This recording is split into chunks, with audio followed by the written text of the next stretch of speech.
എൻ്റെ പ്രാർത്ഥന.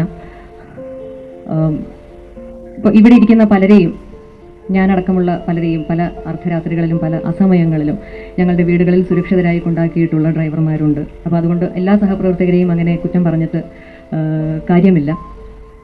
പക്ഷേ ഇതിന് പിന്നിൽ നടന്നിരിക്കുന്നത് ഒരു ക്രിമിനൽ ഗൂഢാലോചനയാണ്. ഈ ഒരു ഗൂഢാലോചനയ്ക്ക് പിന്നിൽ പ്രവർത്തിച്ചവരെ നിയമത്തിന് മുന്നിൽ കൊണ്ടുവരാൻ ഉള്ള പ്രവർത്തനങ്ങൾക്കെല്ലാം അങ്ങേയറ്റം പൂർണ്ണമായ പിന്തുണ നൽകുക എന്നതാണ് നമുക്കിവിടെ ചെയ്യാൻ സാധിക്കുക. മാത്രമല്ല, ഒരു സ്ത്രീക്ക് വീടിന് അകത്തും പുറത്തും അവൾ പുരുഷന് നൽകുന്ന ബഹുമാനം അതേ അളവിൽ തിരിച്ചു കിട്ടാനുള്ള അർഹത ഒരു സ്ത്രീക്കുണ്ട്. ആ ഒരു സന്ദേശമാണ് ഞാൻ. ഗൂഢാലോചന സിദ്ധാന്തം ചർച്ചയായി. അതിന് തുടക്കമിട്ടതാകട്ടെ ദിലീപിന്റെ മുൻ ഭാര്യ മഞ്ജു വാര്യരും.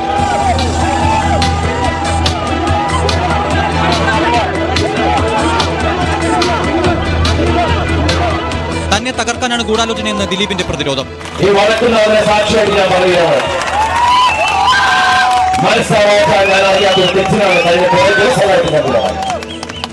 എനിക്ക് നിങ്ങളോട് സംസാരിക്കുന്നത് എന്റെ പ്രേക്ഷകർ, എന്നെ ഒരു മാധ്യമത്തിൽ എല്ലാക്കിയിട്ടില്ലവർ, ങ്ങൾക്കപ്പുറം പോലീസിന് ദിലീപിലേക്ക് എത്താൻ മതിയായ കാരണങ്ങൾ ആദ്യഘട്ടത്തിൽ ഉണ്ടായിരുന്നില്ല. പൾസർ സുനിയടക്കം മുഴുവൻ പ്രതികളെയും പിടികൂടിയെങ്കിലും VIP ആയ ദിലീപ് അന്വേഷണ പരിധിക്ക് പുറത്തായിരുന്നു. ഏപ്രിൽ 18-ന് പോലീസ് സമർപ്പിച്ച ആദ്യ കുറ്റപത്രത്തിലും ദിലീപ് ഉൾപ്പെട്ടിരുന്നില്ല. എല്ലാം സേഫ് എന്ന് കരുതിയ ഘട്ടത്തിലായിരുന്നു ആ കത്തിന്റെ വരവ്. കുന്നംകുളം സ്വദേശി സജിത്തിന്റെ വീട്ടിൽ നിന്നാണ് കത്ത് കണ്ടെത്തിയത്. ആധികാരികത ഉറപ്പിക്കാൻ സുനിയുടെ കൈയക്ഷരവുമായി ക്രൈംബ്രാഞ്ച് ഒത്തുനോക്കും. കൊട്ടേഷൻ നൽകിയത് ദിലീപ് എന്നതിന് വ്യക്തമായ സൂചനകളടങ്ങിയ കത്ത് പൾസർ സുനി സഹതടവുകാരനെ കൊണ്ട് എഴുതിച്ചതായിരുന്നു. പിന്നാലെ ദിലീപിന് ജയിലിൽ നിന്ന് 1.5 കോടി ആവശ്യപ്പെട്ട് സുനിയുടെ സഹതടവുകാരൻ വിഷ്ണു സനലിന്റെ ഫോൺ.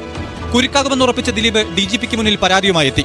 ഞാൻ ആ കത്ത് വായിച്ചിട്ട് ഇരുന്ന് ഇങ്ങനെ ഒന്നാമത് ചില വാക്കുകളുടെ പേര് തിരിച്ചു വെച്ചത്. കാരണം ഞാൻ എന്റെ ലൈഫ്, എന്റെ ഓർമ്മയിൽ കാണാത്ത ഒരാള് ഓരോ കാര്യങ്ങൾ പറയുമ്പോൾ ഞാൻ എന്താ അതിന് ഉത്തരം പറയാ? കാരണം അതങ്ങനെ വിടാൻ തോന്നിയില്ല. അതുകൊണ്ട് തന്നെയാണ് ആ കേസ് എന്റെ കാര്യങ്ങൾ ശക്തമായിട്ട് തന്നെ പോലീസ് അന്വേഷണം. ഈ സത്യം പുറത്തു വരണം. അതിനുവേണ്ടി ഏതറ്റം വരെ പോകാനും നമ്മൾ തയ്യാറാണ്. രാത്രി 12 മണിയായിട്ടും ഉച്ചയ്ക്ക് വന്നൊരാളെ കാണുന്നില്ല. അപ്പോൾ എന്താണ് ഇതിനകത്ത് നടക്കുന്നതെന്ന് നമുക്കൊരു അറിയാനൊരു ആകാംക്ഷ ഉണ്ടാവില്ലേ? ഞാൻ വിചാരിച്ചൊരു 1 മണിക്കൂർ 2 മണിക്കൂർ കഴിയുമ്പോൾ ചിലപ്പം ദിലീപ് വരുന്നതാണ്. അപ്പോഴറിയാൻ എക്സിക്യൂട്ടീവ് മീറ്റിംഗ് വന്നിട്ടില്ല, ഇത്ര സമയമായിട്ട് കഴിഞ്ഞിട്ടില്ല. അപ്പോൾ എന്താണെന്ന് അറിയാനുള്ളൊരു ആകാംക്ഷ കൊണ്ട് മാത്രം വന്നതാണ്. 13 മണിക്കൂർ നീണ്ട ചോദ്യം ചെയ്യലിന് ശേഷം ദിലീപ് അന്ന് പുറത്തേക്ക്. തന്റെ പരാതിയിൽ മൊഴിയെടുത്തതാണെന്നും കോൺഫിഡന്റ് എന്നും മറുപടി. എന്റെ പരാതിയിൽ വിശദമായിട്ടുള്ള മൊഴിയെടുപ്പും ഈ കേസിനനുസരിച്ചുള്ള എല്ലാ കാര്യങ്ങളും സംസാരിക്കും. വളരെ കോൺഫിഡന്റ് ആണ്. 2017 ഫെബ്രുവരി കേരളം മുഴുവനും ഞെട്ടലോടെ ഉണർന്ന ഒരു ദിവസം. തെന്നിന്ത്യയിലെ പ്രമുഖ യുവനടി കൊച്ചിയിൽ തട്ടിക്കൊണ്ടുപോയി. ഓടിക്കൊണ്ടിരിക്കുന്ന വാഹനത്തിനുള്ളിൽ തന്നെ ക്രൂരമായിട്ട് ആക്രമിക്കപ്പെട്ടു എന്നുള്ളതാണ്. ഒരു സ്ത്രീയുടെ ജീവിതത്തെ ഇല്ലാതാക്കുന്ന ആ ഒരു സംഭവം പിന്നീട് മലയാള സിനിമയുടെ ചരിത്രത്തിൽ തന്നെ ഏറ്റവും വലിയ തർക്കത്തിലേക്ക് വളർന്നു. അന്ന് തുടങ്ങി 8 വർഷങ്ങൾക്ക് ശേഷമുള്ള അവസാന വിധി വരാനിരിക്കുന്നു.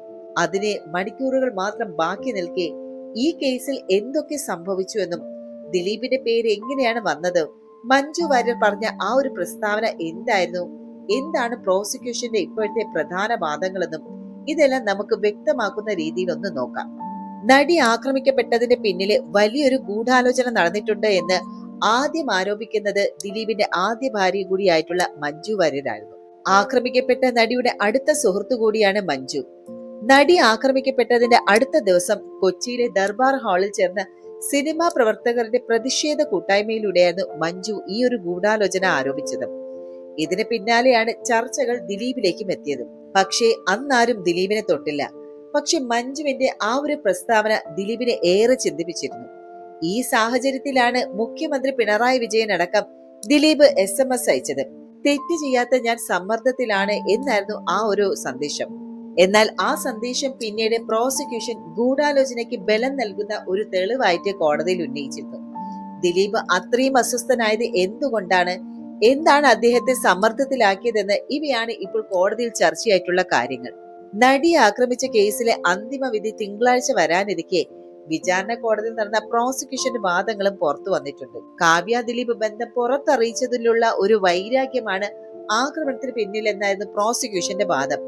താരങ്ങളുടെ ബന്ധത്തെക്കുറിച്ച് ദിലീപിന്റെ ഭാര്യയായിരുന്ന മഞ്ജു വാര്യരെ അറിയിച്ചത് ഈ ഒരു ആക്രമിക്കപ്പെട്ട നടിയാണെന്നും ഇതേ തുടർന്നുള്ള വ്യക്തി വൈരാഗ്യമാണ് നടിക്കെതിരെ കൊട്ടേഷൻ കൊടുക്കാൻ ദിലീപിനെ പ്രേരിപ്പിച്ചത് എന്നുമായിരുന്നു പ്രോസിക്യൂഷൻ അന്ന് വാദിച്ചത്.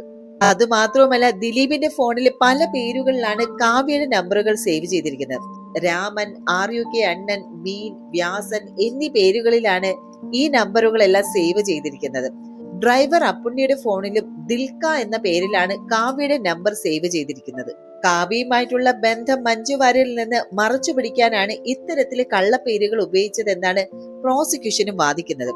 2012 തന്നെ താരങ്ങളുടെ ബന്ധത്തെക്കുറിച്ച് മഞ്ജു വാര്യർ തിരിച്ചറിഞ്ഞു എന്നും പ്രോസിക്യൂഷൻ വാദത്തിൽ പറയുന്നുണ്ട്.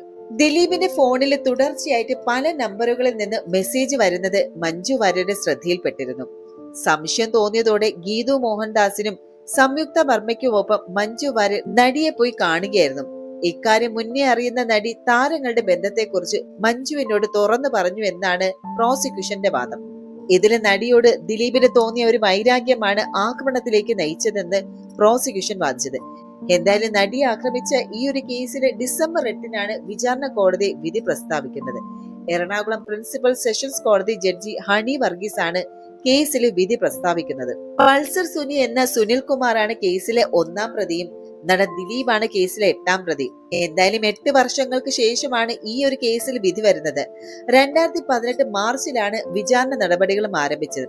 പൾസർ സുനി ഉൾപ്പെടെ 9 പ്രതികളാണ് കേസിലുണ്ടായിരുന്നത്. 2024 ഡിസംബർ 11 കേസിലെ അന്തിമ വാദവും തുടങ്ങുന്നത്. നടിയെ തട്ടിക്കൊണ്ടുപോയി ആക്രമിക്കാൻ കൊട്ടേഷൻ നൽകി എന്നുള്ള ആരോപിക്കപ്പെടുന്ന നടൻ ദിലീപ് കേസിലെ 8ാം പ്രതി കൂടിയാണ്.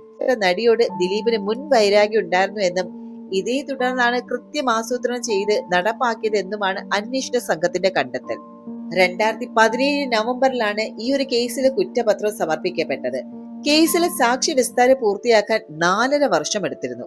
ഈ കേസിനെ കുറിച്ച് സമൂഹത്തിന്റെ 2 വലിയ ആശയങ്ങൾ ഉണ്ടായിരുന്നു. സ്ത്രീകളുടെ സുരക്ഷയും സിനിമാ മേഖലയിലെ ശക്തികളുടെ സ്വാധീനവും, വിധി വരും വരെ ആരെയും കുറ്റക്കാരനാക്കരുതെന്നുള്ള നിലപാടും മലയാള സിനിമയുടെ രൂപം മാറ്റിയ ഒരു കേസ് എന്ന് വേണം പറയാൻ. ഒരുപാട് പ്രത്യാഘാതങ്ങളും കൂട്ടായ്മകളും പൊളിഞ്ഞതും പുതിയ കൂട്ടായ്മകൾ പിറന്നതും വർഷങ്ങളായിട്ടുള്ള വിവാദങ്ങളും പിളർപ്പുകളും ഇതെല്ലാമായിരുന്നു ഈ ഒരു കേസുമായി ബന്ധപ്പെട്ടുണ്ടായിരുന്ന കാര്യങ്ങൾ. എന്തായാലും ഈ ഒരു കേസിന്റെ വിധി ഏത് ദിശയിലെങ്കിലും വരട്ടെ, മലയാള സമൂഹം ഇന്ന് കാത്തിരിക്കുന്നത് ഒരു കാര്യത്തെയാണ്: സത്യവും നീതിയും. ഒരു സ്ത്രീയുടെ സുരക്ഷ, സിനിമയുടെ വിശ്വാസ്യത, നിയമത്തിന്റെ വിശ്വാസം, ഇവ ഒന്നും തെറ്റിക്കരുത് എന്നുള്ള എല്ലാവരും ആഗ്രഹിക്കുന്നുണ്ട്. ദിലീപോ പൾസർ സുനിയോ മറ്റാരോ ആയിക്കൊള്ളട്ടെ, നീതിയുടെ മുന്നിൽ തെളിവാണ് നിർണായകം.